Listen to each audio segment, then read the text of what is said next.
Apologética, a defesa persistente de alguma doutrina, teoria ou ideia, de uma maneira geral, pode ser aplicado à defesa de qualquer pensamento.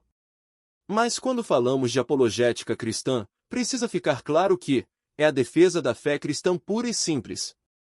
O problema é que com o advento da internet e das redes sociais, a apologética ganhou contornos, do que eu chamo de defesa da minha teologia que é mais legal que a sua. O que temos visto são pessoas que abraçaram uma linha teológica, algumas nem tão bem alinhadas demonstrando até desconhecimento da argumentação correta, indo às redes para agredir outras linhas teológicas sem observar que a apologética tem que se dedicar à defesa do que realmente é fundamental para a fé cristã. Calvinistas agridem arminianos, assim como arminianos agridem calvinistas, e se esquecem que tanto o pré-determinismo quanto o livre-arbítrio são verdades bíblicas, como vemos em infindáveis textos da Bíblia. Trinitários marginalizam unicistas, se esquecendo ou ignorando totalmente que o unicismo iniciado por John Shepp no Retiro naquele abril de 1913, não tem nada a ver com a doutrina sabeliana dos gnósticos dos primeiros séculos. Reformados zombam pentecostais, como pentecostais tripudiam de reformados como se cada um fosse dono do Espírito Santo de Deus, capazes de dizer como e quando o Senhor tem que se manifestar na igreja. No Evangelho de Marcos, capítulo 9, versículos 38 a 41, nos é contado que certa vez, o apóstolo João relatou a Jesus que viram um certo homem expulsando demônios em nome de Jesus, e que o repreenderam e ordenaram que parasse porque ele não seguia Jesus junto com eles. Mas Jesus o repreendeu dizendo que não fizesse isso, porque ninguém há que faça milagre no nome de Jesus, logo a seguir, possa falar mal de Jesus. E complementa afirmando que qualquer que der de beber um copo de água, em nome de Jesus, de modo algum perderá seu galardão. O que Jesus ensinou a João e que deveria ser repetido por nós, é entender que Jesus não nos comissionou para julgar se qualquer um que esteja em desacordo com o que julgamos ser o teologicamente certo porque é o que eu defendo, mas sim para pregar o Evangelho por todo o mundo. A grande comissão da Igreja não é procurar motivos para cismas dentro da própria Igreja.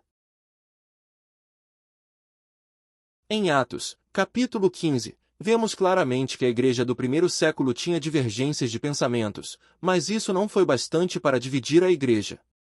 Antes se reuniram em oração, e buscaram em Deus o entendimento correto para a solução do problema que afligia a igreja. Pedro foi repreendido por Paulo, e ainda assim nunca questionou a inspiração de Paulo pelo Espírito Santo. Eram 12 apóstolos, mais de 70 discípulos e muitos mais seguidores. Não há dúvidas que o que mais havia eram pensamentos divergentes em pontos diversos do Evangelho. Nos 4 primeiros séculos, ocorreu uma gigantesca produção filosófica e teológica acerca do cristianismo. Muito do que vemos os atuais apologetas defendendo nas redes sociais e na internet, nos mais diversos modelos de programas, são frutos de argumentos tão antigos quanto o próprio cristianismo. Muitas vezes, vemos um requintamento desses argumentos utilizados como apologéticos, utilizando o pensamento da Reforma Protestante para chancelar suas ações de agressão a outros só porque não fazem parte do seu grupo de amigos de doutrinas favoritas. Não fomos chamados para isto. O propósito da Igreja é levar o Evangelho a todas as nações e povos da terra. A verdadeira apologética não está em defender aspectos marginais da fé como o calvinismo e arminianismo, mas defender aspectos fundamentais e principais da fé cristã, como Deus é o Criador de todas as coisas e fonte primeira de tudo o que existe, Gênesis capítulo 1, verso 1. O Pai é Deus, o Filho é Deus e o Espírito Santo é Deus. Mas só existe um único Deus, 1 João, capítulo 5, versos 7 a 8. Jesus é Deus e criou todas as coisas e tudo foi feito por Ele. Para Ele, sem Ele nada do que foi feito se faria. João capítulo 1, versos 1 a 3. A salvação é somente em Cristo. João capítulo 14, verso 6.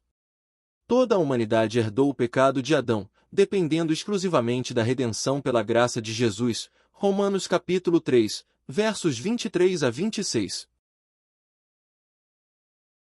Existem muitas outras doutrinas fundamentais para a fé, e todas estão relacionadas à divindade e glória de Jesus e o Espírito Santo, a herança do pecado, o fundamento da salvação.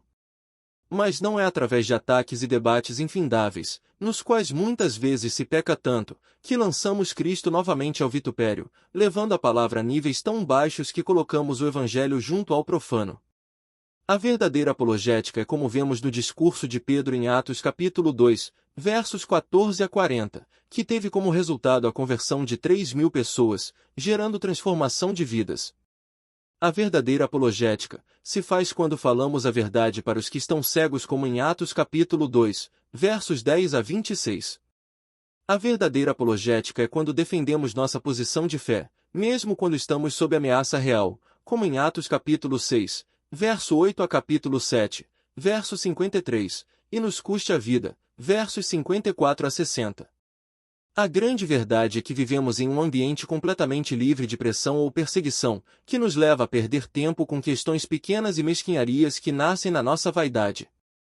Em lugares que o Evangelho é literalmente fé, e que a vida está sob risco constante somente por ser cristão, não se debate se calvinistas ou armenianos são hereges, se tradicionais são frios e pentecostais meninos na fé, ou se Pai, Filho e Espírito Santo são uma única pessoa ou três que formam um único Deus. A única coisa que importa é Cristo.